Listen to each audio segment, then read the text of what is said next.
On finit premier, je crois que je finis dans l'équipe type de Ligue 2, donc ça va que j'étais pas trop cramé. Et je lui dis, écoute Albert, sans prétention, à mon avis, t'as besoin d'un cadre derrière. Je me suis démené pour partir, bon, j'ai fait des gros efforts financiers, machin, bref, bon, peu importe, mais pour revenir à Metz, tu sens que t'es un peu déclassé, donc t'as l'ego qui en prend aussi un coup, donc en fait quand j'ai arrêté, j'étais content d'arrêter presque. Si tu veux, Antonetti, il a toujours peur des anciens joueurs qu'il connaît pas, il met que des mecs à lui, donc moi j'étais pas dans la bonne case. Tu peux toujours faire mieux, c'est évident que tu peux toujours sortir plus de jeunes, tu peux aussi mettre les yeux où tu as envie de les mettre. Trop d'expérience sur l'expérience. À un moment donné, ça, je me suis dit, bon, bah écoute, à un moment donné, c'est peut-être le moment de prendre un peu de recul. Santé, bonne année. C'est la première de l'année, donc obligé de trinquer à cette nouvelle année. Bonne année, Sylvain. Allez, on trinque. Merci. Meilleurs vœux à tous. Bonjour à tous, vous le voyez là à côté de moi. Comment tu vas, Sylvain ? Bon début d'année 2025. Oui, écoute, très bien. On a bien démarré l'année 2025. Avec un PSG City hier. Tu m'as avec dit un juste bon. avant que t'étais. Ouais, j'ai eu la chance d'aller à Paris, de réussir à avoir des places pour le match de Paris, et on a vu un très bon match avec un Parc des Princes en furie. Donc c'était bien. On a bien démarré l'année. Bon, on arrête de parler de Paris. On est ici pour parler de Metz. Bienvenue dans Grenadine. Je vous souhaite la bienvenue. Je manque à mes obligations. C'est très impoli de ma part. On reçoit donc Sylvain Marchal, entraîneur jusqu'à il y a peu de la réserve du FC Metz. J'ai préparé une petite présentation aux petits oignons. Je te laisse faire. Tu es né le 10 février 1980 à Langres, comme un certain Laurent Aguazi. C'est ça, il est né à Langres aussi. Ouais. Tu as joué à Lorient et Châteauroux. Il faut vraiment aimer le foot pour se retrouver à Châteauroux, Sylvain. Ouais. Alors pour la petite anecdote, Châteauroux, c'était faut aimer le foot, mais ils ont un super centre d'entraînement. Alors pour le foot, pour le coup, c'est bien. Pour la vie à côté, c'était un peu moins fun peut-être. Mais bon, on était jeunes et c'était une bonne expérience quand même. Tu as aussi joué à Saint-Etienne et Bastia, comme Brandao, mais toi, je crois que tu mets pas de coup de tête en te barrant en courant. Non, en tout cas, je me fais pas choper. Ouais, parce qu'il faut chasse, sinon je me protège. Je vais chercher un casque. T'inquiète pas. Par contre, et on en a parlé un petit peu avant, tu savais être vicieux sur le terrain. Bon, j'en ai pas parlé de ça, mais on a joué l'un contre l'autre il y a quelques années en match amical. Tu m'as rentré un petit tac, tu m'as accompagné en me faisant tomber. L'arbitre, il a vu que du feu, il y avait une grosse faute, mais on voit que l'expérience. C'est pour ça que t'étais sorti alors du coup, c'est là. Ah, c'est pas toi qui m'as blessé, parce que c'est vrai que ce match-là, match-là, j'étais sorti en torse de la cheville. Voilà. Ah, d'accord. J'aurais pu faire carrière, mais à cause de toi. Ça s'est stoppé là.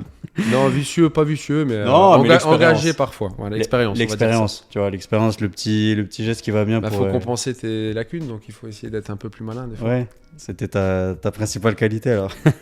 Pas que, mais on essayait en tout cas de compenser certaines choses. Bref, te voilà de retour à Metz depuis maintenant 12 ans. Alors comme Proman, comme Aguazi, tu vois, t'es pas forcément né à Metz, mais tu gardes un certain attachement à la ville et au club. J'ai passé une paire de saisons. Je suis arrivé, j'avais 14 ans, donc en 94, en provenance de, comme tu l'as dit, alors pas de Langres parce que je suis né à Langres, mais j'ai vécu à Chaumont.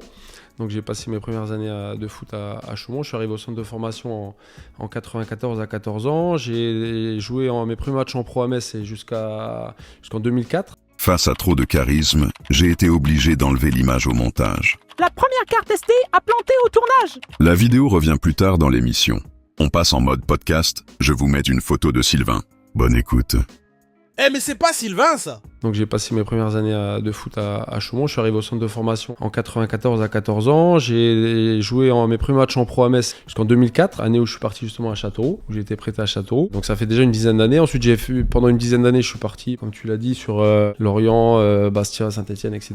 Et puis après, je suis revenu en tant que joueur sur Metz 2 saisons. Et puis j'ai entamé une carrière d'éducateur d'une dizaine d'années. Donc en tout cumulé, ça fait plus de 20 ans. Ça fait une trentaine d'années avec un intermède de 9 ans sur Metz. Donc ma femme est de Metz, donc on a beaucoup d'attaches sur Metz. Je suis quasiment mécène. T'es à la maison. Mécène d'adoption, voilà, on va dire. C'est chez toi. Exactement.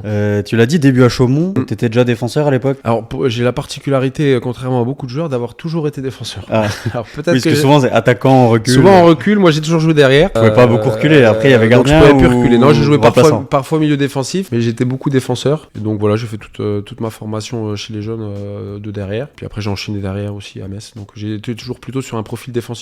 Et comment tu te retrouves à Metz? Comment tu te fais repérer? Alors j'ai joué au PTT Chaumont, puis ensuite au FC Chaumont, le deuxième club chaumontais. Et puis après j'ai fait les sélections régionales, à l'époque c'était la Champagne-Ardenne. Et puis là-dessus j'ai été recruté, j'avais j'avais Nantes et Auxerre et Metz. Et puis donc j'ai signé à Metz, mes parents étaient sensibles au fait qu'à l'époque le FC Metz c'était un centre de formation qui faisait les études, qui intégrait pleinement les études avec des vraies études, pas des cours à 2 ou 3 dans une classe, dans un collège puis dans un lycée. Je suis arrivé à Metz comme je l'ai dit en 94 à l'âge de 14 ans, et après mes belles années chaumontaises. T'as dit non à Giroud alors?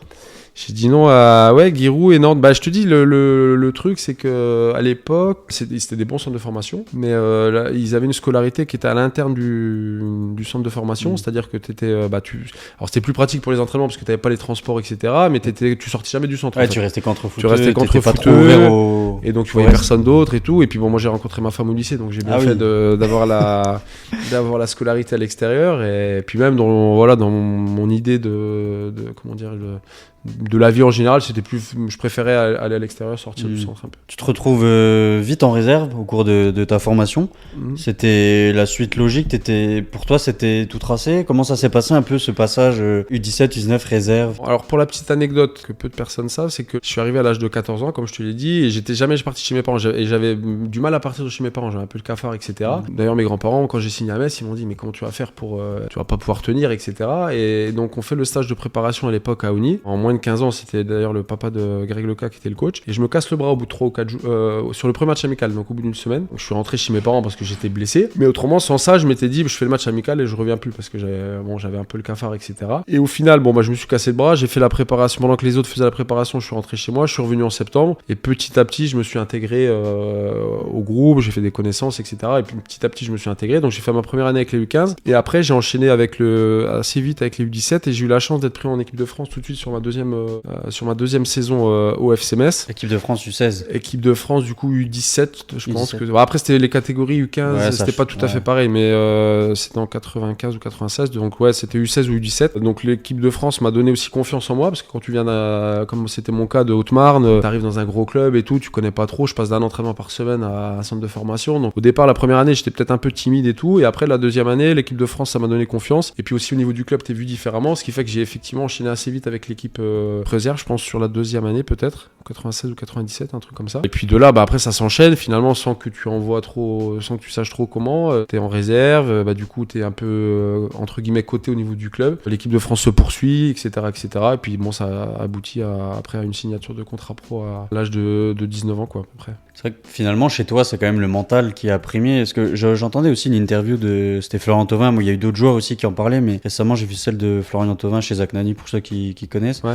Il parlait justement de ce phénomène-là, tu vois, des jeunes qui partent de chez leurs parents, qui sont parfois pleurent de tristesse, parce que c'est difficile quand t'as 12, 13 ans, tu pars loin de ta famille, et finalement, ceux qui réussissent, c'est ceux qui vont au bout et qui abandonnent pas. Alors moi, j'ai eu un peu de la chance, je te cache pas, parce que si je me casse pas le bras sur le premier match amical qui se passe peut-être une semaine ou 10 jours après la reprise, ça se trouve, je reviens pas. Moi, j'ai eu la chance, entre guillemets, de me casser le bras. Ah, mais du coup, t'es rentré chez toi. Fait que je suis rentré chez moi. On aurait pu penser que tu reviendrais pas, tu vois. Ouais, mais ça a fait une adaptation douceur, parce que du coup, là, je revenais, on était à l'époque, il n'y avait pas le centre de formation tel qu'il est actuellement, on était dans un internat, l'internat Masno à Oni. C'est un internat privé, le club avait un accord avec eux, donc on était tous logés à l'internat, on allait faire les entraînements, et le week-end, on était logés dans un hôtel à Marly, l'hôtel de l'air, d'ailleurs, l'hôtel de monsieur et madame Gauthier, qui ont été très importants aussi pour beaucoup de jeunes à l'époque-là. Et donc, tout ça pour te dire quoi, que les week-ends, quand j'ai repris en septembre, la semaine, j'allais à l'école, mais le week-end, vu que je jouais pas, je rentrais chez moi. Donc, ça m'a permis, si tu veux, d'avoir quand même. Alors, je suis revenu au départ un peu en reculant, effectivement, j'ai failli pas revenir. Ma maman, à l'époque, m'avait convaincu, elle me dit essaye, au pire, ça va pas, tu rentres, etc.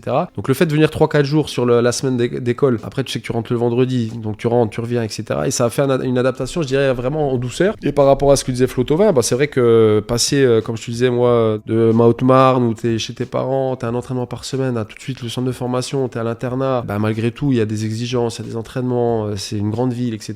Au départ, c'était pas forcément évident. Et après, effectivement, j'ai eu le mérite d'être bien entouré par ma famille, par mes parents et mon frère, et puis aussi de m'accrocher. Et puis après, très vite, tu fais des connaissances. Après, dans le sport, ils voient que t'es pas trop mal, donc tu te fais des potes, etc. Et puis après, c'est assez vite passé. Si tu veux, au bout d'un mois ou deux, c'était réglé. Mais je peux comprendre que, quand j'avais les jeunes à l'époque, notamment sur les 17 ans, sur les plus jeunes, c'est sûr que c'est pas forcément facile au départ, et ça peut aussi faire en sorte qu'il y a des performances qui sont moins bonnes le week-end. Et il faut le prendre en compte, en tout cas, quand t'es en formation. Et malgré tout, je pense que que dans le cursus d'un jeune, plus t'es proche de tes parents et plus t'arrives à garder quand même une cellule familiale proche, c'est quand même important, notamment au départ. Oui, c'est vrai que tu dis Flo Thauvin parce que t'as joué avec lui. Oui, j'ai joué avec on en lui, parlera après. Ouais, j'avais noté parmi les joueurs à Bastia avec Bastia, qui tu avais joué. Et donc voilà, t'es en réserve. Comment on vient te chercher? Comment on te donne ta chance chez les pros? Comment on te donne ma chance chez les pros? Si tu veux, là j'ai la particularité aussi, j'ai eu, pour le coup, j'ai fait toutes les équipes de France et après je reviens d'un championnat d'Europe U18. Non, c'était avant. En fait, je me pète le croisé, si tu veux, avant de signer pro et avant de faire même un entraînement avec les pros. Donc je me pète le croisé sur un match à Nancy, un derby à Nancy, avec la réserve. Et je suis revenu en 4 mois, donc j'ai revu très très vite. Donc merci à l'époque à notre kiné du centre, etc. C'était l'année de mon bac en plus, donc je révisais le bac et je faisais ma rééducation en parallèle. C'était qui le kiné? C'était Jean-Marc Nicolai à l'époque, qui est plus sur Metz, mais voilà. Tu t'es pas fait opérer alors? Si, opéré, rééduqué, mais si tu veux, j'avais pas été en 4 mois et demi, j'avais rejoué, j'étais opéré en mars et j'ai rejoué tout de suite au début de saison. Donc je reprends et puis très vite j'étais chez les pros, premiers entraînements, un blessé, je me rappelle plus, j'ai pas une super mémoire, donc premiers entraînements et puis après en mars 99, donc je me pète le croisé en avril, je crois 98 et à moins d'un an après, je faisais ma première rentrée à Monaco, je me rappelle, en février ou en mars 99. Après avoir fait quelques entraînements ici ou là, après comment, pourquoi, je crois que c'était Joël Muller le coach à l'époque, donc avec les sélections, la réserve, on avait été champion de France avec Francis à l'époque, donc il avait certainement un œil sur moi et puis voilà, ça s'est fait comme ça quoi. 10 mars 99, ta première. Voilà, 10 mars 99. À Monaco. L'équipe de France, il y avait quelques joueurs qu'on connaît, que tu peux citer? Et alors moi je suis de 80, mais à l'époque c'était à cheval entre 79 et 80, c'était sur des générations de juin à juin. Il y avait le plus connu Steve Malbranc, Nico Anelka, Jérémy Bréchet, Anthony Réveillère. Bon, c'est des mecs un peu plus vieux maintenant qui jouent moins, mais qui ont joué à Lyon pour les plus jeunes qui nous regardent. Voilà, qui étaient à Lyon, qui ont fait des carrières de haut niveau. Steve Malbranc aussi a joué à Lyon d'ailleurs. Steve Malbranc à Lyon, Sébastien Frey le gardien. Après il y avait des Canois à l'époque, Samir Beloufa qui est parti après au Milan AC mais qui a un peu moins joué. Enfin voilà, Mathieu Berson qui était aussi à FC Nantes. Et t'as pas fait les espoirs de mémoire?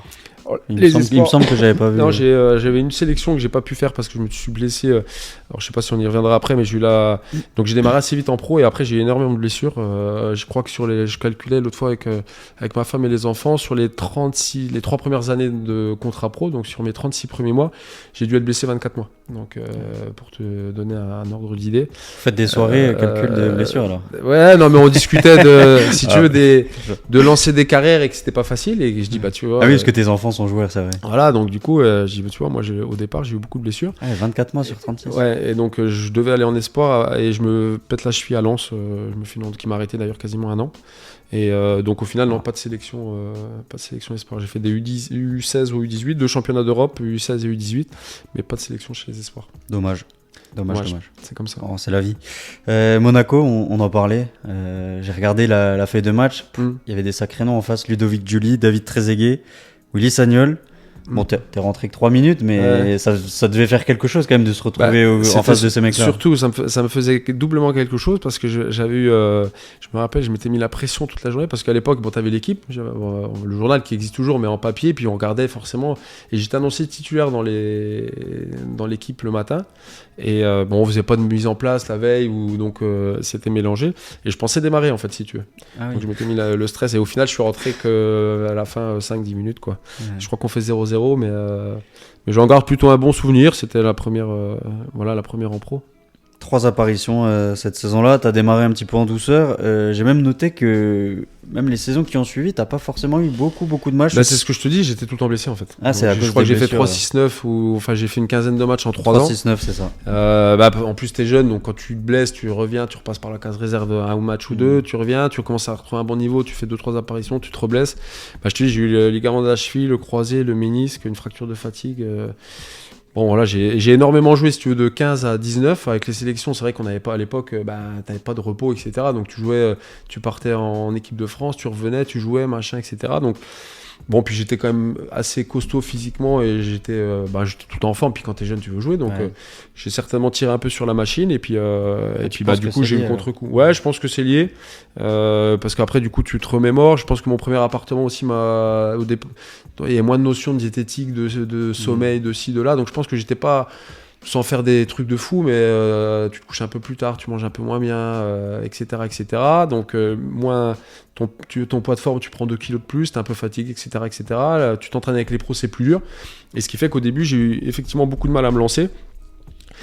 Mais à l'inverse, ça m'a permis aussi de mieux me connaître et d'être beaucoup plus attentif à mon corps et à mon hygiène de vie, et ce qui m'a permis aussi à l'inverse de durer sur jusqu'à 35 ou 36 ans quasiment. Donc voilà, ce que j'ai perdu au départ, j'ai réussi à le récupérer à la fin, même si forcément tu te dis toujours, c'est sûr que si à 19 ou 20 ans tu fais les sélections espoirs, tu joues tout le temps titulaire, etc., peut-être ta carrière elle est différente, quoi. Mais bon, après voilà, c'est mon chemin, c'est mon parcours, et voilà, j'en suis assez fier.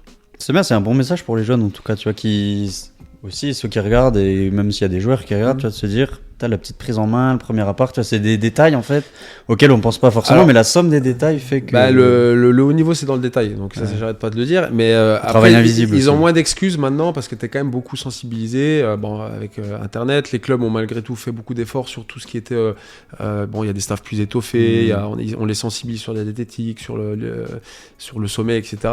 Nous à l'époque tu savais pas trop, quoi. C'était joue et il y a le foot, ouais, tu joues et puis alors t'étais un peu sensibilisé, mais voilà, maintenant c'est beaucoup plus important.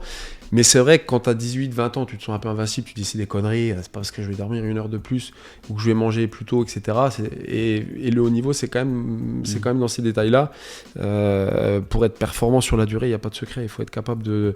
je regardais hier PSG City, il faut être capable de faire 50, 60 matchs par an à un gros niveau d'intensité, ne pas se blesser, récupérer vite, etc., etc. Donc il faut quand même des aptitudes physiques et mentales de haut niveau. Et il y avait à l'époque, tu me dis c'était les blessures, mais il y avait quand même une concurrence de ouf avec t'avais Castendush derrière, t'avais Jeff Strasser, c'était aussi des mecs, quand t'as 18-19 ans, c'est difficile aussi d'aller chercher cette place-là. Non, mais c'est sûr qu'il y avait il y avait une équipe type à l'époque, la défense, ça bougeait quasiment pas, mais pas de match en match, de saison en saison, quoi. Castendush, Son, Gaillot, Pierre, etc. Mais moi, je suis arrivé après quand même, j'ai démarré après la période de tout juste Son, après, à cheval. Sylvain jouait encore, mais était quand même... Philippe aussi, je pense qu'il y avait des places à prendre si tu veux.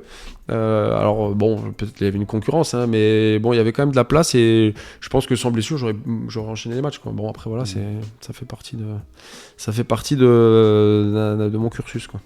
J'ai une petite anecdote, il m'en a parlé juste avant qu'on commence, mon cher Angelo Salami, si tu regardes.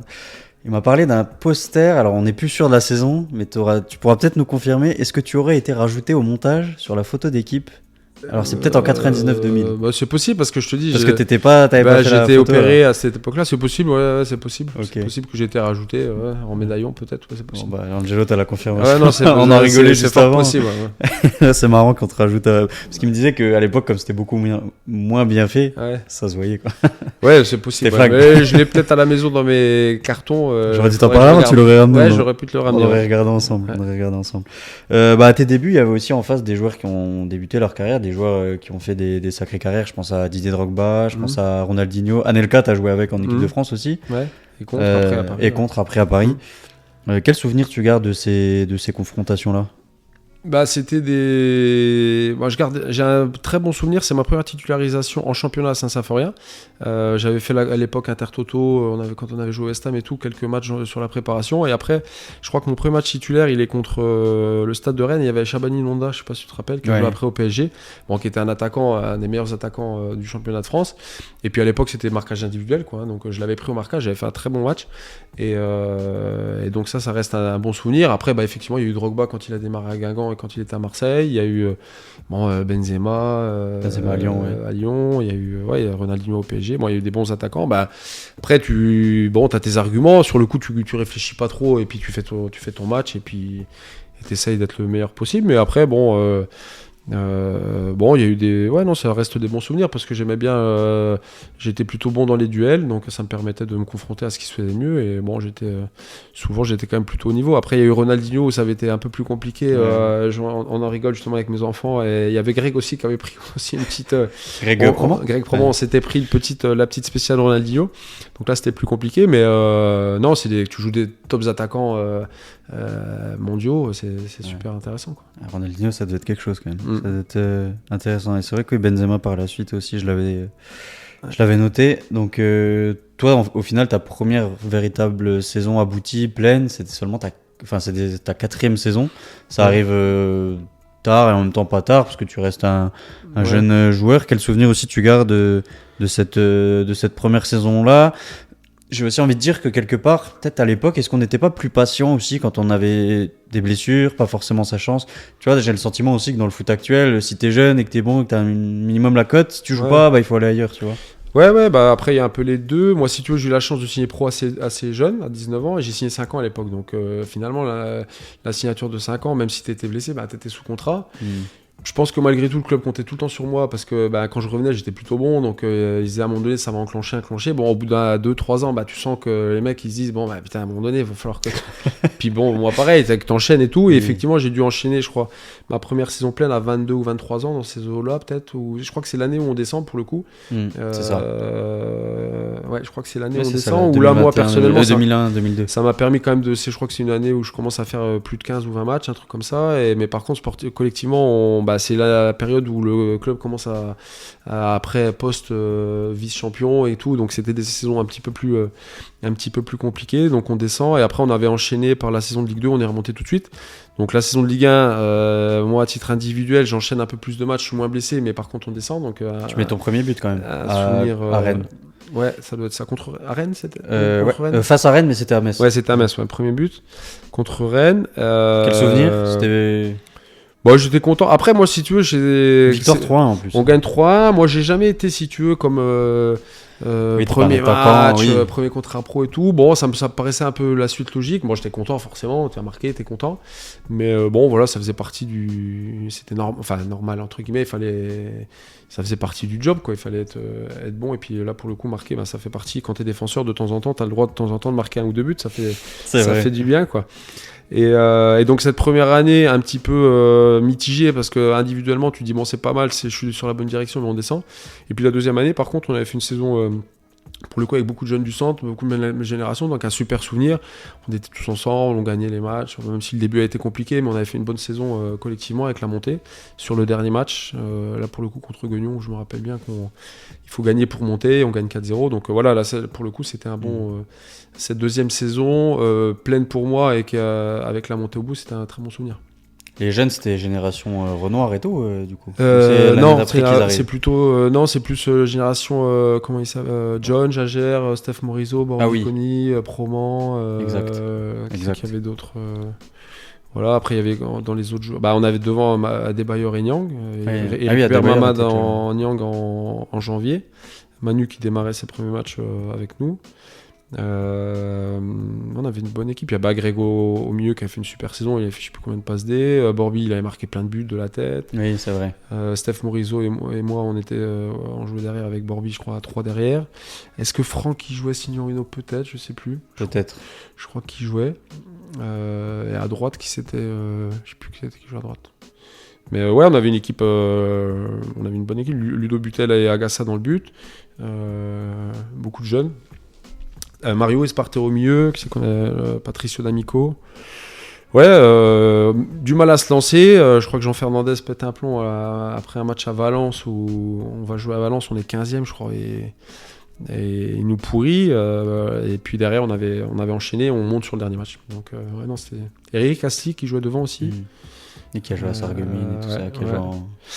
Ouais, non, super souvenir. Ouais. C'est vrai que je crois que c'était. C'était Seb Renoir qui m'en parlait aussi de. Alors est-ce que Seb, Bragnac, tout ça, est-ce qu'ils avaient déjà ouais, ou alors c'était l'année d'après. Plus tard. Ah oui, peut-être que je mélange un peu les. Je crois que c'est l'année d'après, on monte en Ligue 1 en fait, et en fin d'année, Jean Fernandez, on n'est pas trop bien et il les lance. C'est ça. Et après ils refont l'année de Ligue 2 plus tard, quoi. Mais moi j'étais parti, je crois. Et oui, justement, tu pars à Châteauroux prêté. Alors, c'est ça. Pourquoi prêter? Pourquoi Châteauroux? Pourquoi la Ligue 2? Pourquoi pas la Ligue 1? En fait, si tu veux, donc on monte de Ligue 2 en Ligue 1. Je joue en Ligue 1 jusqu'à quasiment. Et après, ça se passe mal. Je me prends un peu la tête avec Fernandez. Voilà, qui a fait une grosse carrière d'entraîneur, mais j'étais pas fan de son fonctionnement, si tu veux. Donc il avait ses têtes, etc. Et moi, c'était moyen, quoi, on va dire. Et puis il n'y avait pas un gros dialogue. Donc bref, on finit la saison de Ligue 1. Pour le coup, il m'écarte avec d'autres et donc il lance des jeunes Seb, etc. Et puis on arrive à l'intersaison, si tu veux, il pensait que j'étais en fin de contrat, donc il me dit bon bah voilà, on te renouvellera pas. Il me dit mais j'ai signé 2 ans, j'ai prolongé 2 ans, et donc il savait pas. T'avais prolongé en plus. J'avais prolongé de 2 ans, si tu veux. Donc là il était un peu emmerdé, il me dit ah bon machin, et donc à l'époque on parlait de mental, on se retrouve à moi et avec d'autres dans un espèce de loft à la reprise de saison où il veut pas de nous, donc on s'entraînait avant les autres, 7h du matin entraînement pour pas voir les joueurs parce que de peur qu'on les contamine, tu vois. S'il y avait déjà le Covid. Voilà, donc on allait les rendre mauvais. Non, ça vient de vous en fait. Okay. Donc voilà, donc si tu veux, on avait été mis à l'écart. Bon, après, ça fait partie c'est comme ça, il y a prescription, mais donc on est à l'écart, on s'entraîne et puis on cherche des clubs. Si tu veux, moi j'en fais un peu une affaire de principe. Je dis, mais il me reste 2 ans de contrat, je partirai pas, je resterai là, etc. Bon, bref. Et puis, au final, tu démarres les entraînements à l'écart à 5-6. Mario, je crois qu'il y avait Mario, je sais pas si Mario était là, Steph Morizot, on était plusieurs. Et et au fur et à mesure, les mecs ils partent quoi. Ils trouvent un club en juillet, août. C'est de te faire craquer. Bah voilà, et à la fin on finit, on est 2. Donc tu te dis, on est 28 août, qu'est-ce que je fais ? Est-ce que je vais au bout, j'essaie de faire ma tête de con et je reste là et j'essaie de regagner ma place ou en tout cas de montrer, voilà. Et puis bon, à un moment donné, c'est moi qui décide de mon avenir. C'est pas toi qui vas me dire de partir si tu veux, parce que je suis gentil, mais j'ai quand même, je suis du caractère et quand on s'y prend mal, ça peut être plus compliqué. Bon, et puis après tu te poses, si tu y réfléchis. Moi, il y a Châteauroux qui me voulait depuis un moment et je voulais pas y aller trop. Et puis après, le 30 ou 31 août, je veux à Lille et puis je dis bon, ok, j'y vais. Non, mais avant ça, j'avais fait des essais, si tu veux. En fait, voilà, je fais des essais en Italie, je fais des essais en Angleterre et tout. Où et ça, c'est quoi les clubs ? Je faisais un essai à, comment il s'appelle ce club-là, d'où vient Verratti, Pescara. Ah, Pescara, ouais. Ce qui était en série B. Et je vais faire un essai aussi à Wolverhampton, en première, deuxième division anglaise, en première chip, là. Et sauf que pas de cul, pour garder le rythme, je fais un truc et puis je me blesse en fait, je me fais mal à la cheville, donc du coup j'y vais un peu blessé. Bon bref, peu importe, je suis pris dans aucun des 2 essais, il me reste que Châteauroux. Et puis finalement je signe à Châteauroux le 30 août en prêt pour le coup, parce que t'étais pas en fin de contrat. Parce que j'étais pas en fin de contrat. Et donc Et tu fais le tour préliminaire alors que t'as. Et on fait l'Europa League. Le tour. Ouais, on fait l'Europa League préliminaire contre Bruges. Où on perd 4-0. 4-0 là-bas et 2-1 chez nous, un truc comme ça. Et donc pour le coup, je signe à Châteauroux, je serre les dents parce que j'avais mal à la cheville de mes essais là où j'étais un peu bancal et tout, et je crois que je m'arrête 3 semaines en arrivant. Et après par contre j'ai fait une saison pleine avec Steve Victor Zunaka le coach, et on avait une belle équipe, on avait comment il s'appelle, Kamel, Chafni, Florian Maurice qui finissait sa carrière, Teddy Bertin, Rod Fanny. Oui, Rod Fanny, j'ai vu qu'il était là. Et j'avais vu Victor Yazid Mansouri. On finit 4ème, on démarre très mal la saison et après on finit 4ème. Une bonne année au final, même si Châteauroux c'est pas l'extase de la ville, mais on s'était plutôt bien plu et au final ça reste un bon souvenir. Et après je reviens à Metz avec 1 an de contrat. C'est Joël qui reprend l'équipe parce que Jean Fernandez est parti à Marseille. Et puis je fais la prépa avec eux. Donc Joël me dit je compte sur toi, mes moyens, on verra, machin. Je fais la prépa. Il voulait recruter des défenseurs. Je fais même les 2 premiers matchs de championnat parce qu'il me dit voilà, on te laisserait partir, mais par contre, il faut qu'on recrute en attendant. Ils avaient pris Greg Pesley, Anne et compagnie, c'est de l'époque là. Oui, Naswada et tout. Donc on fait le premier match au PSG. On perd 4-1 je crois, avec comment il s'appelle, pas Salomon Kalou, Bonaventure Kalou qui joue à l'époque, Vicage de Rasso et tout. On perd le premier match au PSG, moi je dois partir à Lorient, ils me disent reste encore un match parce qu'ils devaient recruter Karl Medjani, ça s'était pas fait, etc. Et donc je joue Le Mans, je crois qu'avec Steph Vorby de mémoire en défense centrale, on fait 0-0. Medjani signe, et puis moi donc du coup il me laisse partir à Lorient, Lorient qui me voulait depuis 15 jours ou 3 semaines. Et là où je signe à Lorient, pour le coup, je résilie moi ma dernière année, et puis je signe 2 ans à Lorient. C'est quoi qui te convainc ? C'est Christian Gourcuff ? Ouais, c'est Gourcuff. En fait, Gourcuff avec Châteauroux l'année d'avant, je joue contre Lorient. Il y avait Baki Koné qui était un très bon attaquant de Lorient, et j'avais fait un super match. Il a la 2000, lui. Et de là, il m'avait appelé, voilà, il me voulait. Donc d'entrée de jeu, il m'avait appelé très tôt. Et pour la petite anecdote, parce que du coup on est sur les anecdotes, j'avais Lorient et Le Havre si tu veux. Et le Havre, je donnerai pas le nom du coach, mais ils avaient des moyens, ils voulaient remonter, ils avaient quand même un gros budget en Ligue 2. Et donc Metz me libère et il me reste Lorient et Le Havre. Et j'hésite, et Le Havre me donne quand même pas mal un meilleur contrat si tu veux. Et le coach m'appelle en me disant écoute, on te veut absolument, machin. Moi, je te vois bien dans ma défense centrale, axe gauche avec ton pied gauche, tu vas me faire des renversements et tout. Moi, je me dis, bon, le gars, il me connaît pas du tout. Alors que Gourcuff m'avait appelé depuis le début, me connaissait, il m'avait expliqué, etc. Et donc, je suis parti à Lorient pour un contrat moins élevé, mais avec un entraîneur qui me connaissait, qui me voulait vraiment. Et au final, le choix était plutôt judicieux parce que derrière, j'ai passé quasiment mes meilleures saisons sportives, quoi. Comme quoi, des fois. Avec un coach qui savait que tu étais Mais droitier. un coach qui savait que j'étais droitier. Mais ça, c'est exceptionnel. Donc voilà. Ça fait penser à l'anecdote de Jérôme Alonso, tu sais, à Paris, quand il recrute les 2 Brésiliens, c'est une escroquerie. Ouais. Et il dit au Brésilien qui fait la traduction, il lui dit dis-lui que je suis désolé si je joue sur son mauvais pied et tout. Et puis à la fin, le il dit non, mais c'est son bon pied en fait. Ah ouais. Ça fait penser non, mais des fois, les gens auront la ref. T'as des trucs. Everton et Sousa. Voilà, Everton et Sousa, ouais, effectivement. Mais comme quoi, des fois, il faut se fier à son instinct. À son instinct. Et puis, malgré tout, dans le foot, c'est quand même important quand l'entraîneur il te connaît, quoi. Ouais, t'as pas fait le choix financier finalement. Pas le choix, non, j'ai pas fait le choix financier. Parce que t'avais mieux à Le Havre, mais le projet était mieux à Lorient. Voilà, j'avais mieux au Havre qu'à Lorient. Et puis Le Havre, pour le coup, avait un gros projet. Et bon, je te dis, finalement, comme quoi dans la vie, les choix étaient bons parce que j'ai signé à Lorient, qui était, pour le coup, qui avait fait qu'une saison à l'époque de Ligue 1, quelques années auparavant. Au final, je signe à Lorient, on monte, Metz descend et Le Havre ne monte pas, tu vois. Donc, au final, t'as fait le bon calcul. J'ai fait le bon calcul. Et vous montez sur le dernier match en plus contre Reims. On monte contre Reims, le Reims de Christophe Delmotte d'ailleurs, pour le coup, qui était capitaine, qui faisait son dernier match. On en a reparlé là récemment. Et tu recroises toujours les. Et du coup, on perdait à la mi-temps. On perdait à la mi-temps et on monte sur le dernier match. Ouais. On gagne 3-2, je crois, ou 3-1 peut-être bien. Époque, c'était. C'est qu'on avait Karim Ziani à l'époque. Steph Pedron. On avait une bonne équipe aussi à Lorient. Belle année pour toi 2006, naissance de ton fils, montée en Ligue 1. Naissance de mon fils, montée en Ligue 1, ouais, tu vois, ça reste spécial, et puis je te dis, tu vois, comme quoi, après, c'est avec le recul que quand t'es dans le truc, tu penses pas, mais finalement, j'étais début à Metz mitigé, blessé, un peu écarté, etc. Une saison à Châteauroux correcte, mais après, si je remonte pas avec Lorient en Ligue 1, peut-être que je fais une carrière de Ligue 2, et puis au final, tu te dis, c'était pas mal, mais sans plus, quoi. Et puis au final, t'arrives quand même à faire une carrière de Ligue 1, alors que moi, finalement, ça a vraiment décollé en saison 2005-6, quoi, donc à 25-26 ans, ce qui est assez tard. Mais comme quoi les choix et puis les rencontres, je te dis, avec Gourcuff, avec le club, fait que des fois, ça se joue à pas grand-chose, en fait, une carrière. Si je te dis le 10 mai 2008, à part mon anniversaire, qu'est-ce que ça t'évoque? Normalement, c'est un moment particulier. En particulier. Le 10 mai 2008. En plus, tu m'as dit pas trop de mémoire, pas trop dans les premiers contrats, premiers trucs. Donc au final, ça va pas. À Lorient, 2005-2010. J'étais à Lorient. Au retour à Saint-Symphorien avec retour avec à Lorient. Saint-Symphorien, ouais, d'accord, ok. Contre Metz, du coup. C'était pas un match à huis clos d'ailleurs? Il me semble. On gagne 2-0. Non, tu me mets une colle. Ça faudrait que tu regardes. Il me semble, parce que justement j'étais dégoûté. Je sais que c'est possible. Alors je sais pas si c'est la première fois que je suis revenu, mais j'ai peu joué à Saint-Symphorien avec d'autres maillots.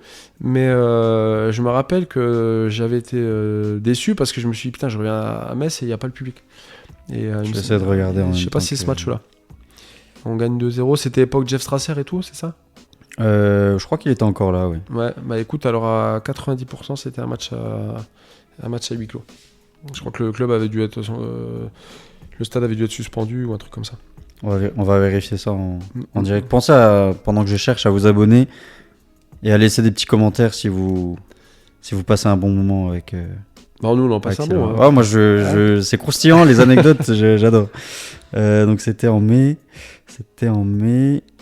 On va voir s'ils mettent l'affluence. Est-ce qu'on gagne 2-0 Victoire 2-1, ouais. 2-1, victoire 2-1, ça j'avais noté. Ouais. C'est vrai que l'affluence... Mais je crois que j'ai pas dû beaucoup jouer à... Ouais, match à huis clos, t'avais... Ouais, tu vois.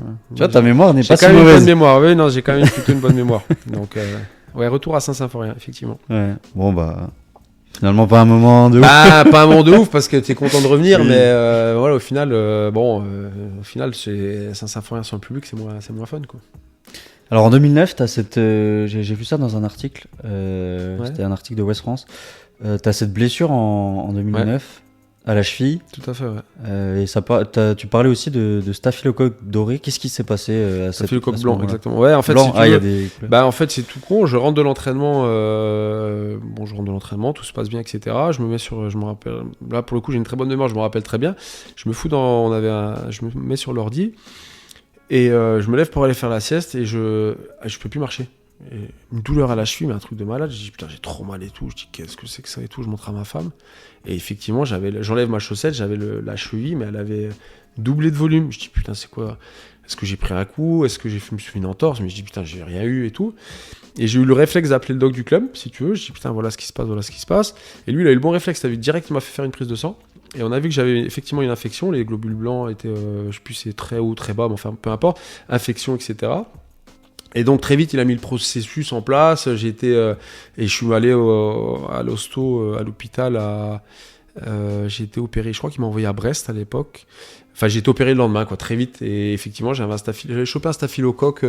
Souvent, tu prends des petits coups, tu sais, dans les malléoles internes, là, les petits coups, et puis ça fait bien mal, ça. Ça fait bien mal et tout. Puis t'as toujours une petite croûte, c'est un peu ouvert, etc. Et puis j'avais pas des. Bon, tu désinfectes pas, tu le laisses comme ça. Et j'ai dû me choper une merde, soit dans le jacuzzi, soit dans je sais pas où. Et du coup, infection, grosse infection. Et heureusement qu'ils m'ont opéré ouvert. Et ils m'ont dit que si le staphylocoque était rentré dans l'articulation, si tu veux, bah, il m'aurait bouffé mon cartilage et cheville foutue. Enfin, foutue, ouais, tu pouvais plus jouer. Et moi, la chance que j'ai eue, c'est que le staphylocoque est resté extra-articulaire. Donc ils me l'ont nettoyé, vidé, etc. Bon, j'ai quand même galéré. Un peu longtemps parce que pour l'anecdote de nouveau, ça a tellement gonflé très vite et très fort et c'était tellement gonflé, ça m'a écrasé un nerf en fait. Et je me suis gardé une douleur sous le pied d'un nerf. Et le problème, c'est que les nerfs, tu peux rien faire. Les nerfs, ça se remet tout doucement, etc. Donc j'ai traîné ça pendant des semaines et des semaines avec des douleurs pas possibles. Bon, j'arrivais à jouer, je me faisais infiltrer. Enfin bref, c'était une bonne galère. C'est bien, on parle un peu médecine aussi, on apprend des choses. Ouais, on apprend des choses. Une bonne galère. J'ai eu la chance que ça rentre pas dans l'articulation, mais j'ai eu la malchance que ça m'a bien embêté pendant de nombreuses semaines. Ouais. Alors j'ai vu que tu avais croisé la route de Mehdi Benassia, ouais, qui avait aussi fait une belle carrière. C'est par la Juve notamment. Et puis tu formais lors de l'épopée de 2010, Coupe de la Ligue, la charnière avec Laurent Koscielny. Ouais, alors, est-ce que c'est lui qui a joué avec toi ou c'est toi qui as joué avec lui? Non, ça va, je suis humble, je dis pas que c'est lui qui a joué avec moi, même si c'est lui qui a joué avec moi. Parce qu'il il avait raconté l'anecdote qu'à l'époque, il me dit, parce qu'on lui a demandé pourquoi tu joues axe gauche. Et il dit, je me suis habitué à Lorient parce que je suis arrivé, il y avait le capitaine qui était en place et tout, et il jouait axe droit, donc j'ai joué axe gauche. Donc respect. Ça m'avait fait plaisir. Non, mais après, c'est vrai que bon, j'étais quand même important dans l'équipe. Lui, il venait de Ligue 2 de Tours, Laurent. Et puis donc il a signé à cette et donc on a fait la paire en défense centrale et puis il a fait après pour l'anecdote de nouveau à l'intersaison là, si tu veux, l'année d'avant je jouais avec Michael Siani qui a fait aussi une belle carrière, qui était à Bordeaux en équipe de France et tout, en défense centrale, et il avait un bon de sortie. Le club lui avait dit si tu trouves quelque chose tu peux partir. Mais sauf qu'ils trouvent pas tout de suite, enfin bon, ils se mettent pas d'accord, bref, il fait la prépa avec nous et Laurent Koscielny signe tout de suite à la reprise, donc on se retrouve avec 3 centraux, moi, Koscielny et Siani, qui n'étaient pas partis sur les premiers matchs amicaux, on est les 3 et putain, je vois Koscielny direct au bout de 15 jours, tu dis putain, là il y a du lourd, et ça va être, il est bon. Mika Siani était performant et tout. Je me dis punaise, si jamais Mika il part pas, pour avoir sa place, ça va être chaud, tu vois. Donc Gourcuff maintient, et Laurent Koscielny, les premiers matchs, il le faisait jouer latéral droit, si tu veux. Il le faisait jouer côté et tout. Puis Mika Siani part, je sais pas si on fait la première journée ou après la première journée de Ligue 1, début août ou mi-août. Donc ce qui fait qu'après il leur réaxe Laurent et on fait la saison ensemble en charnière centrale. Et je crois qu'effectivement, on fait demi-finale de Coupe de la Ligue. Je crois qu'on finit 7ème on fait une belle saison. Contre Bordeaux, on sortait contre Bordeaux. Ouais, c'est un regret parce qu'on fait un super match.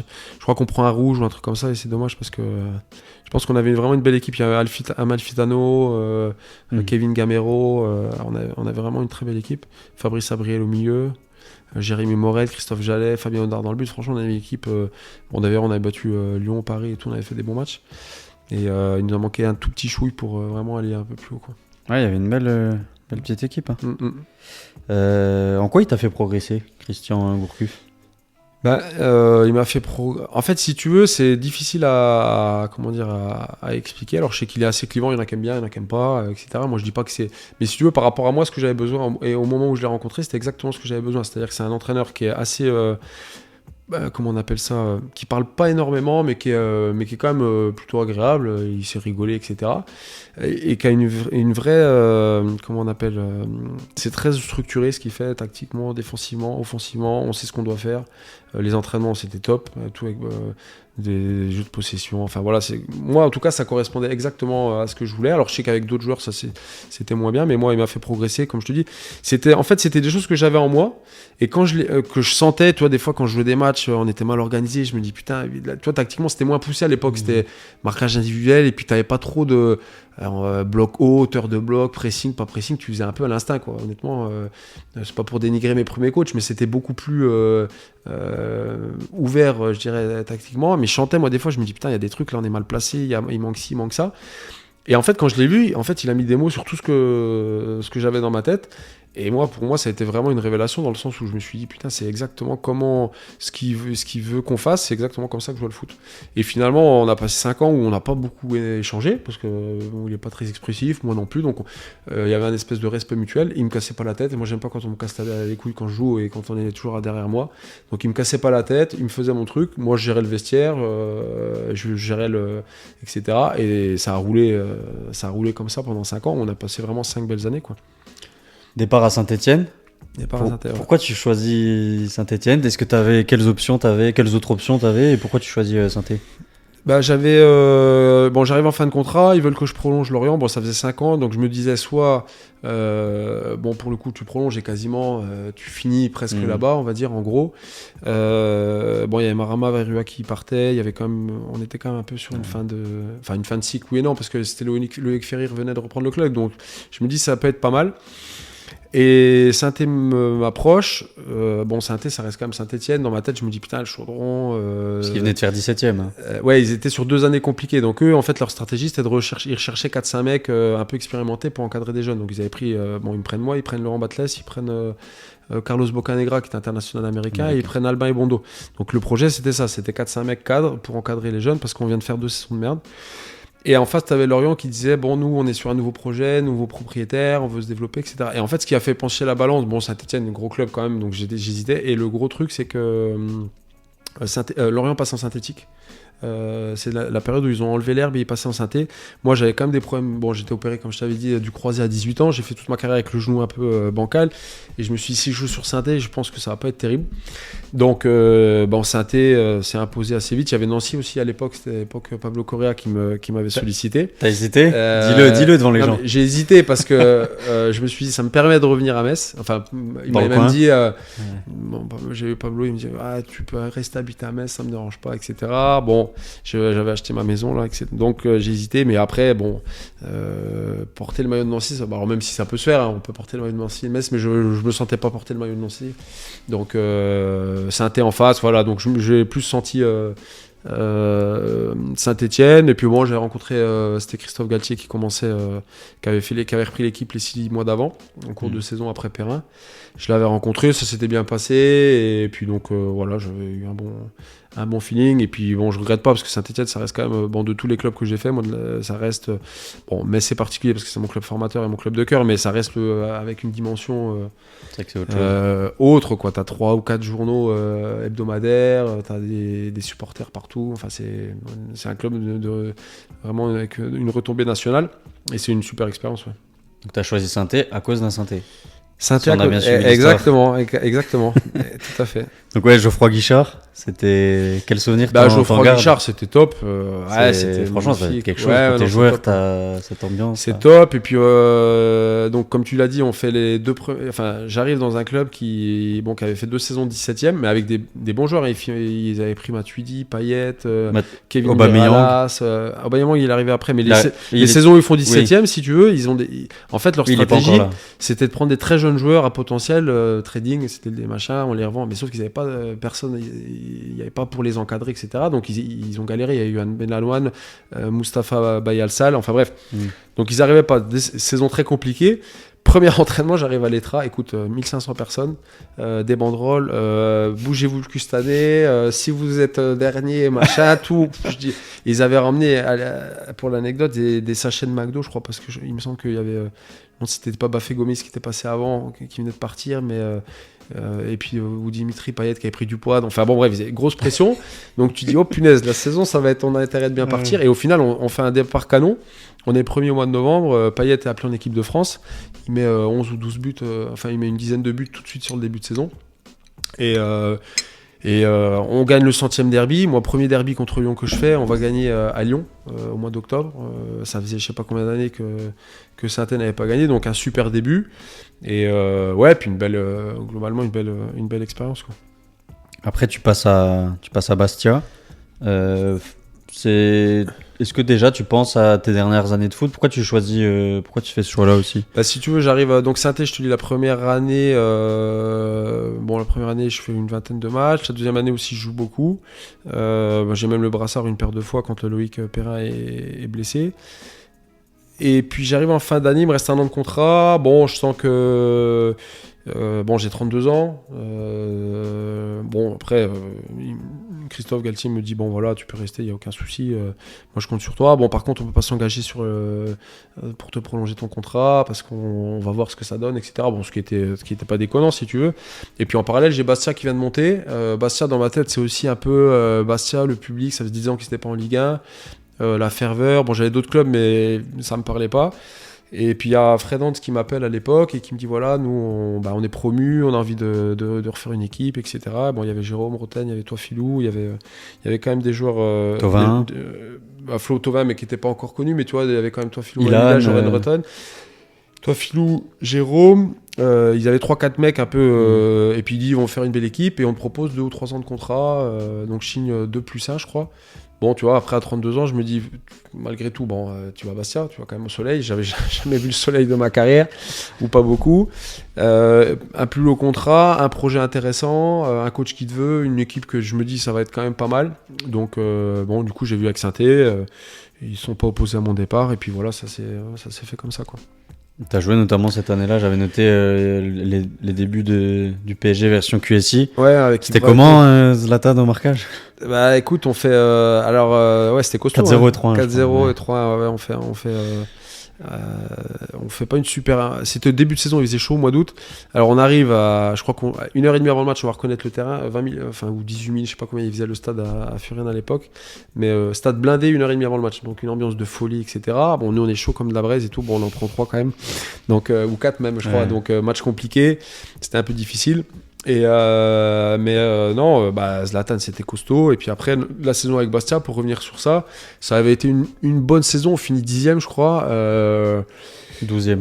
12e, on fait un maintien confortable, tu vois, pour un promu c'était plutôt bien, et au final on avait une équipe, quand tu reprends, on avait Flo Thauvin qui avait émergé, Wabi Kazri qui démarrait sa carrière. Ils avaient pris Jacques Fati en cours de route, il y avait toi Philou, il y avait Jérôme, Roten, Cahuzac, Anto Modeste devant qui met 15 buts. Ils avaient pris Michael Andro en janvier. On avait vraiment une bonne équipe. Et puis ça fait une belle année. On avait un groupe assez mature, tu vois, beaucoup de trentenaires. Donc c'était vraiment une bonne. Gaël Angoula qui est maintenant arbitre, qui jouait à latéral droit à l'époque.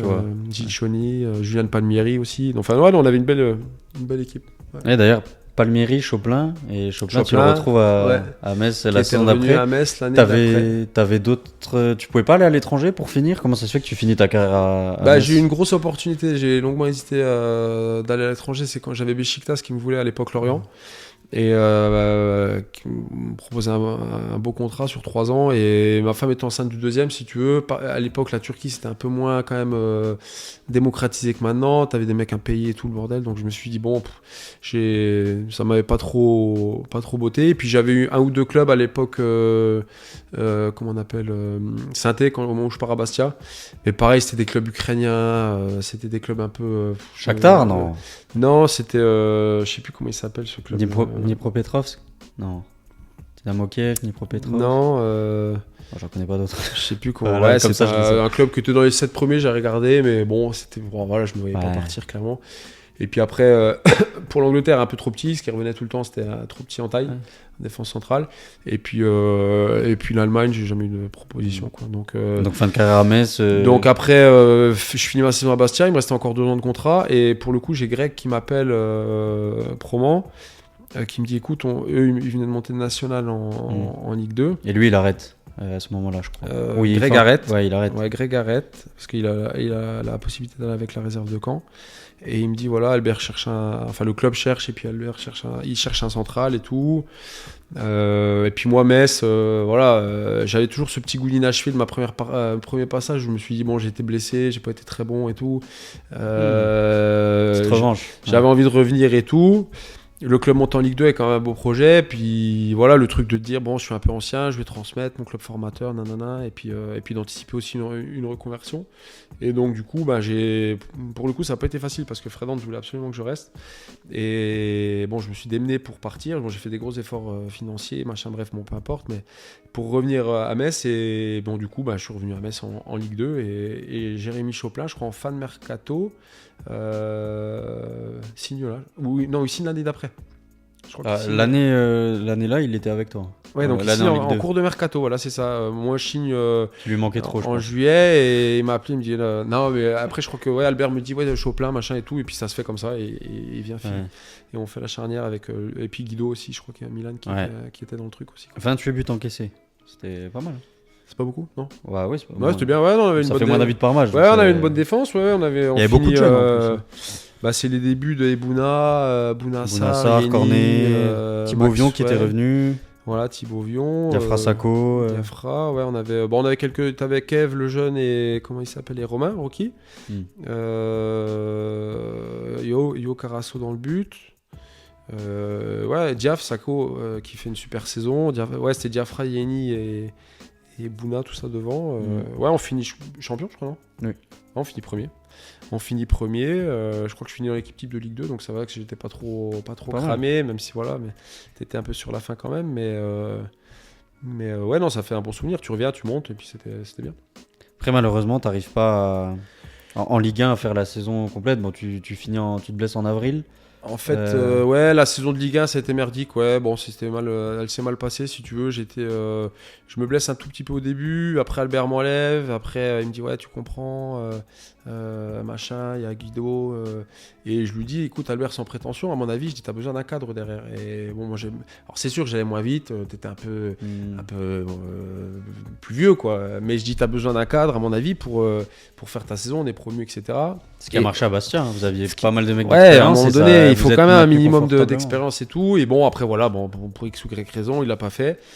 Et puis après, j'y m'a refait jouer un peu. Bon, bref, peu importe. Et puis, on fait une saison compliquée où le recrutement n'a pas été ouf. J'allais dire, j'ai regardé l'effectif. Il y a eu beaucoup de changements. Et quand tu regardes l'effectif, là, maintenant, avec le recul, c'est facile.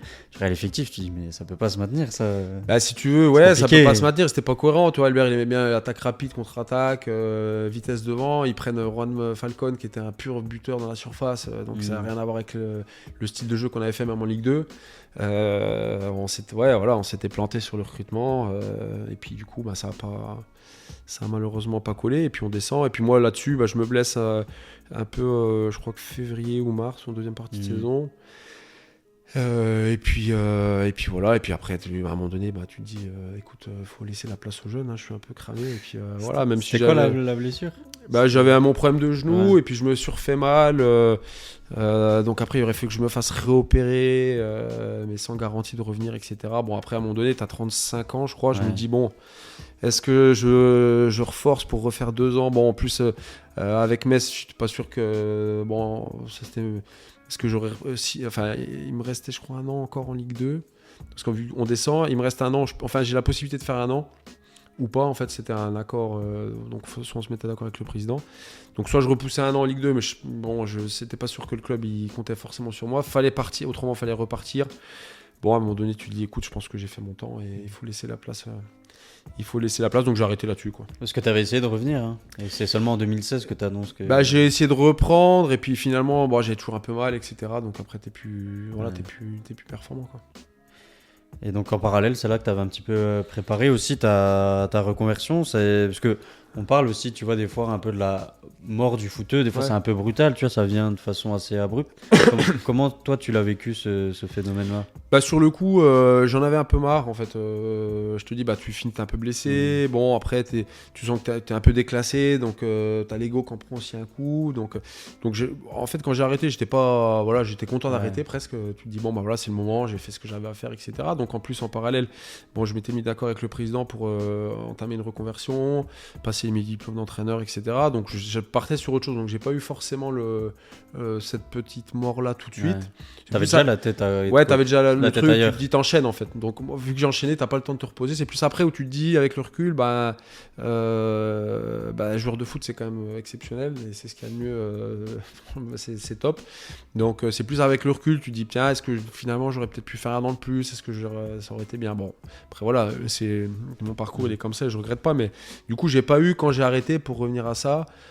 Non, je t'ai pas. Oui, tu l'as pas mal vécu. Non, je quoi. l'ai pas mal vécu. Et t'avais déjà les U17 en plus, tu commençais à faire tes Après, gammes ouais, d'entraîneur. j'ai- T'avais les 17 avec Christophe C'est ça. Walter, qui est En fait, j'ai aujourd'hui passé coach à Boulay. coach à Boulay. J'ai passé BEF DES très vite sur les 2 premières années, en étant en charge des 17 et des. En fait, j'ai fait les 17 avec Christophe. Après, j'ai travaillé sur les 19 ans avec Seb Tambouré, je crois. Après, je bifurque sur la réserve avec José Pinot à l'époque. Et en cours de route, on est appelé à. Je sais plus qui c'est qui est licencié. Je me demande si c'est pas Philippe, peut-être, Insberger à l'époque. Et du coup, après, on fait un intérim avec José. Et puis après, il y a Fred Hans qui reprend l'équipe. Et puis, il me demande si je veux rester dans le staff. Et du coup, sur la 3e année où j'arrête, je suis entraîneur adjoint avec Fred Hans. Voilà. Ouais, j'avais noté ça, c'était une sacrée promotion, ça, quand même. Ouais, en fait, lui, il a toujours fait ça dans ses staffs. Si tu veux, il aime bien avoir un jeune retraité, entre guillemets, qui est encore un peu joueur, etc. Et qui fait le lien avec les. Donc, J'allais te demander justement, est-ce que tu avais ce rôle un peu du jeune retraité, tu vois, qui a peut-être une oreille si tu veux, j'avais joué avec. auprès des joueurs, Il y tout avait ça, Stéphane le relais. Coad, il y avait Yann Jouffre et tout, j'avais joué avec eux, je les connaissais, donc ça te permet quand même d'avoir un lien un peu différent et puis effectivement de faire un peu le relais pour le coach, même si c'est pas simple parce que du coup tu as quand même la casquette de l'entraîneur. T'avais joué avec eux à Metz, Coad Coad, j'avais croisé à Saint-Étienne avant que je parte. Et Jouffre à Lorient, non? Et Yann à Lorient, ouais. Et puis, après, j'avais joué avec Milan, Bisevac, enfin, pas avec, mais contre, on se connaissait un peu, tu vois, tous les anciens. Donc, Nolan Roux de Séville aussi. Ouais, Nolan Roux, Mathieu de Séville. Donc, du coup, voilà, moi, j'étais en charge un peu plus des aspects spécifiques, travail technique, etc. Et puis, de faire le lien un peu avec les joueurs, etc. Bon, voilà. Donc, c'était sympa, c'était intéressant. Bon, après, c'est une saison compliquée. J'allais dire, ça a bien marché, vous êtes des joueurs en bout de piste, en bout de piste. Et si tu veux, il y avait beaucoup de mecs en fin de carrière quand même, malgré tout, qui ont arrêté. Je crois que Milan a arrêté, Benoît Soué-Couteau a arrêté. Trop d'expérience. Trop d'expérience sur l'expérience à un moment donné. Et donc Fred Hans part, et puis voilà. Puis après, du coup, moi j'ai bifurqué, je suis revenu au centre. Ouais, t'as repris les 17, coach principal cette fois. Est-ce qu'il y avait aussi c'est pas le syndrome de l'imposteur, mais tu vois, cette volonté de faire ses preuves en repartant de plus bas et de montrer que tu étais un vrai entraîneur. Antonetti arrive, si tu veux. Antonetti, il a toujours peur des anciens joueurs qu'il connaît pas, et il met que des mecs à lui, donc moi j'étais pas dans la bonne case, donc il m'a dégagé. T'as joué à Bastia, t'avais un peu le passeport. Non, j'avais pas le passeport, je pense. Non, puis après, je dis ça en rigolant, mais bon, après il me connaît pas, donc il travaille avec les gars qu'il connaît, bon après ça, c'est comme ça.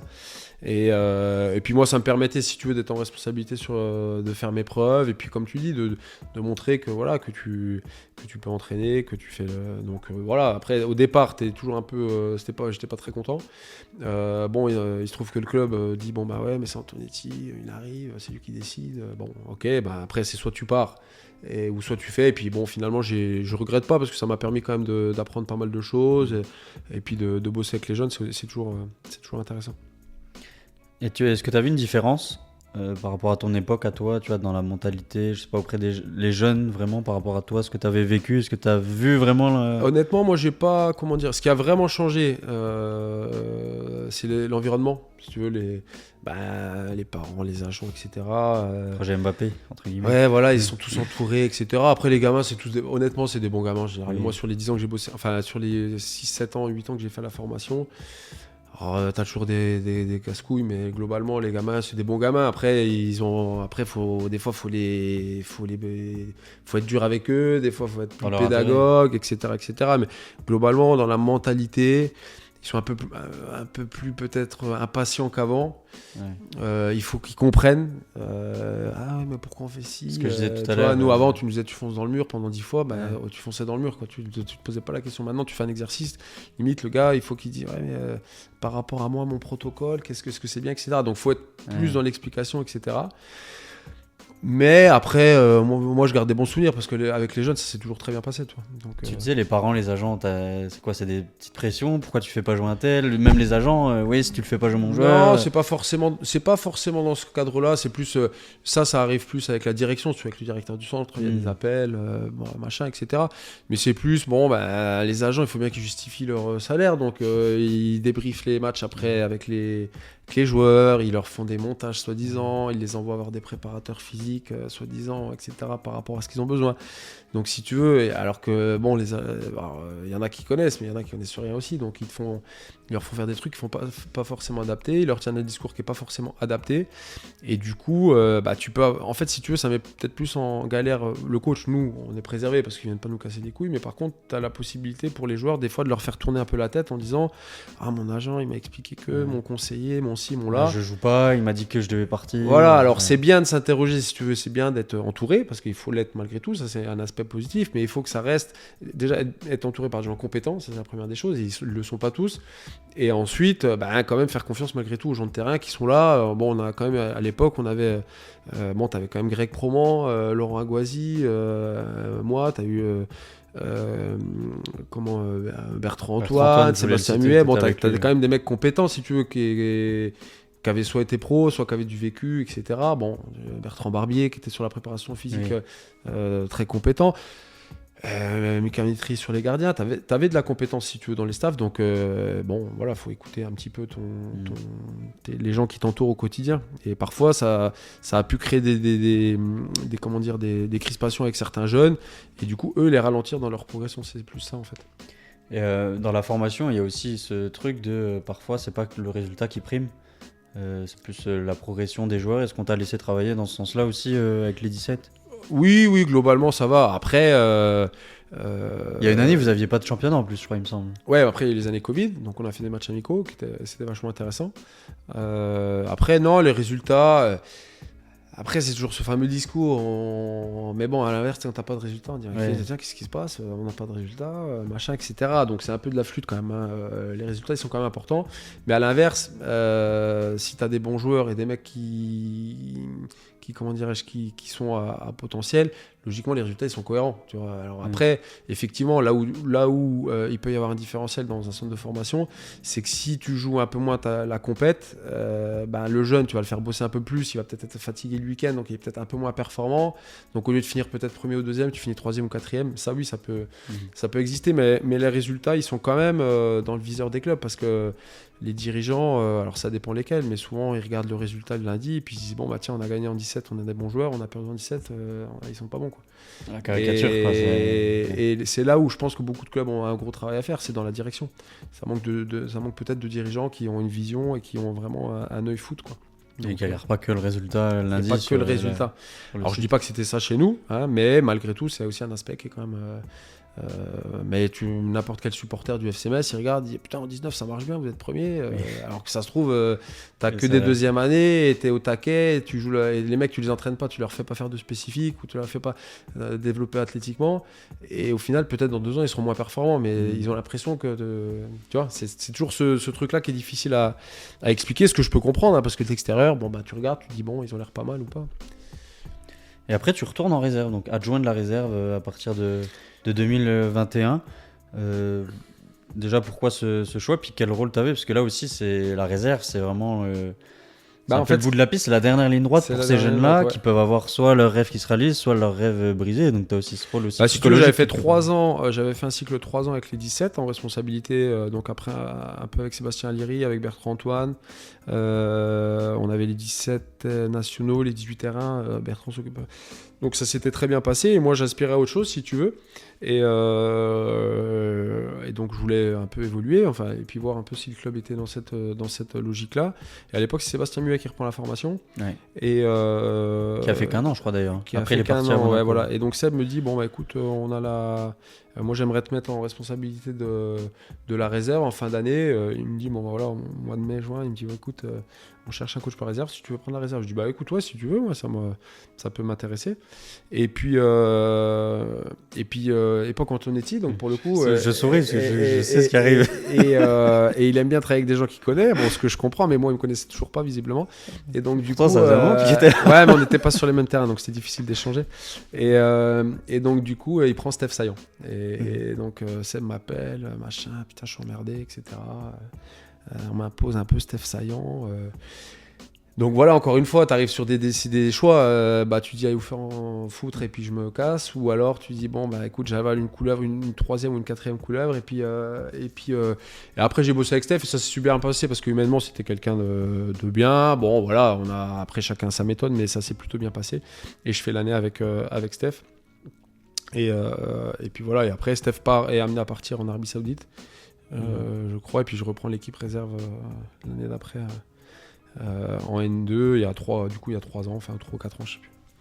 Donc voilà un peu le pourquoi je me retrouve adjoint avec la nationale 2 ou 3, non 2. Donc avec Antonetti, quand il disait qu'il n'y avait pas de jeunes à Metz, etc., c'était un peu compliqué. Quand on entend ça, qu'on est coach de la réserve, qu'on entend qu'il n'y a pas de jeunes à Metz, et même est-ce qu'on est passé à côté de certains joueurs peut-être qui sont partis À l'époque Antonetti, bon c'est factuel, hein, c'est 2000, 2002, 2001, 2002 par exemple. Bon, t'as quand même Georges qui a quand même. Éclos tardivement, qui a eu sa chance tardivement. Qui a eu sa chance tardivement et qui a quand même été plutôt pas mal. T'as Kinatsilia qui est en 2002. T'as Clément Akpa qui est 2001 et qui est pas passé chez nous. Malgré le fait qu'à l'époque, Greg qui était son coach, poussait pour qu'il passe. Bon, il n'est pas passé. Après, je te dis pas que tu fais du 100%, mais qui est quand même joueur en Ligue 1 actuellement à Auxerre et qui est performant. Donc finalement, tu avais quand même des jeunes à Metz. Donc après, tu peux toujours faire mieux. C'est évident que tu peux toujours sortir plus de jeunes. Tu peux aussi mettre les yeux où tu as envie de les mettre. Et puis si tu as envie de pousser des jeunes, tu pousses les jeunes. Il y a Simon Kalambayi aussi, j'avais noté, qui était parti Simon au Kalambayi, oui. Après... Des fois, c'est les joueurs aussi qui veulent partir parce qu'ils voient qu'ils n'auront pas leur chance aussi. Ouais, après, c'est une politique de club. Alors, après, chaque cas est différent. S'il est parti pour certaines raisons, comment il s'appelle, Kalambayi, il est parti pour d'autres. Mais bon, tu as quand même formé. Moi, c'est un peu ce qui m'agace de temps en temps, c'est que il n'y a pas de jeunes, machin, etc. Bon, quand tu prends sur les 4-5 générations, de Sidilia qui est parti, qui a fait l'équipe de France qui vaut 15-20 millions d'euros, Georges Mikotadze qui vaut je sais pas combien de millions d'euros, Kalambayi qui a 2005 qui a que 19 ans, mais qui, à mon avis, s'il fait pas le con, sera un très bon attaquant de haut niveau. T'as vendu Arthur Atta qui est un très bon joueur, t'as vendu Michael Brancis, t'as Bokele qui joue, tes deux meilleurs joueurs quasiment actuellement c'est Gauthier et Mathieu Hudol qui sont formés au club. Bon, tu te dis que t'as quand même t'as Joseph Ndukidi qui est passé pro. Bon, alors voilà, c'est des jeunes joueurs, mais bon, t'as quand même des joueurs qui sont du cru, qui sont du club, et tu l'entends pas souvent. Et je trouve que c'est un peu dommage. Avec Bologna, c'était un peu plus simple. La relation, il a fait jouer quelques jeunes. Il a lancé des jeunes, si tu veux. Après, c'est toujours pareil, c'est que les entraîneurs pro, et je le comprends tout à fait, hein, j'ai jamais été entraîneur pro, mais tu es dans une logique de court terme. Donc Antonetti, quand il dit il n'y a pas de jeunes à Metz, peut-être que pour lui, pour l'époque, jouer en Ligue 1 tout de suite titulaire à Metz, il n'y avait peut-être pas de jeunes tout de suite prêts. Là-dessus, il a peut-être raison. Ce qui est dommage, c'est qu'on n'ait pas une vision un peu plus à moyen terme en disant si on intègre les jeunes cette année-là, peut-être que dans un an ou deux, il sera plus prêt. Tu vois. Donc c'est plus ça qui est dommage. Et pour revenir à Bologna, ils sont en Ligue 2 à l'époque, début de saison très compliqué. C'est l'époque Guingamp, les cartons rouges, etc. Ouais. Donc ça a du mal à prendre. Nous, en National 2, on est, avec les jeunes, on est premier en National 2. L'époque Rayo, Souma Abad, Atta, Ndukidi, etc. On a plutôt une équipe. Bon, pour le coup, on arrive à créer, on parlait de compétition, on arrive à créer une équipe, si tu veux. Bon, ce que tu as rarement le temps de faire en réserve, on arrive à créer une équipe, on est bien classé. Et là, Bologna, justement, il s'aperçoit qu'il a besoin de régénérer son groupe, si tu veux. Il aspire Atta, Rayo, Ndukidi, peut-être un quatrième, Soumabad, je crois. avec le groupe pro, si tu veux, pour régénérer un peu son effectif, ce qui fonctionne bien parce que du coup les résultats, alors pas que grâce à ça, mais du coup ça remet un peu de dynamisme à l'entraînement et tu commences à gagner des matchs et t'arrives à monter. Bon, nous ça nous a affaibli par effet de ricochet, mais voilà, c'est le jeu d'une équipe réserve. Mais du coup, pour revenir à ta question, il a intégré des jeunes qui n'ont pas forcément joué beaucoup de minutes, mais qui ont, je trouve, recréé une dynamique positive. Et quand tu sais que le foot, ça ne tient à pas grand-chose, ça a permis aussi à l'équipe, c'est un des éléments qui a permis à l'équipe de monter au final en fin de saison et de faire une belle saison. Donc il aura mis le pied à l'étrier, par conviction peut-être, et par intérêt certainement. Ok. Toi, pour ta part, tu es resté en réserve. Vous étiez en National 3, tu as décidé, d'un commun accord avec le club, de mettre fin à votre relation au mois d'octobre. Déjà, pourquoi tu as décidé de partir et puis à quoi on peut s'attendre pour la suite? Si tu veux, moi, c'est par rapport à tout ce que je t'ai expliqué sur ma reconversion au niveau du club, etc. Donc, il y a eu pas mal d'évolutions, pas mal d'étapes. Et bon, je pense que j'arrivais... donc, j'ai fait 9 ans. J'ai démarré ma 10e saison. Grosso modo, 3 ans pour passer tes diplômes, être adjoint, 3 ans en responsabilité en 17 et 3 ans sur la réserve. Et je pense que j'arrivais dans une période où j'avais besoin aussi peut-être de nouveaux challenges que je voyais pas venir, clairement. Donc, à un moment donné, à l'époque Antonetti, comme je te dis, t'es adjoint, machin, tu dois prendre, tu prends pas, machin, etc. Donc, j'avais pas une grosse perspective très claire. Alors, j'étais très bien, j'étais coach de la réserve, je vais pas dire, j'étais dans des bonnes conditions.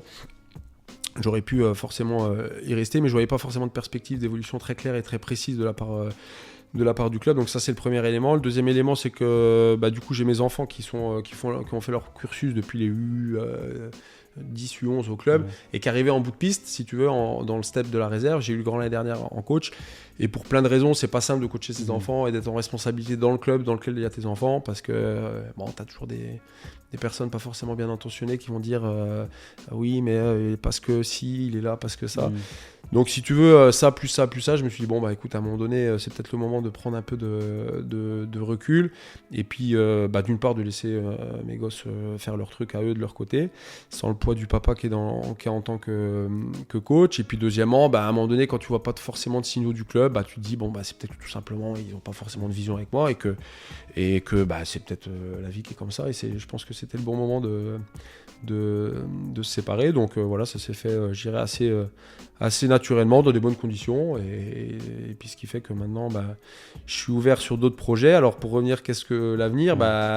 Ouvert sur d'autres projets foot, parce que je regarde, j'essaie d'aller ici ou là pour voir un peu ce qui se fait. Et puis j'ai aussi un autre projet qui me tient à cœur et que je bosse pas mal actuellement.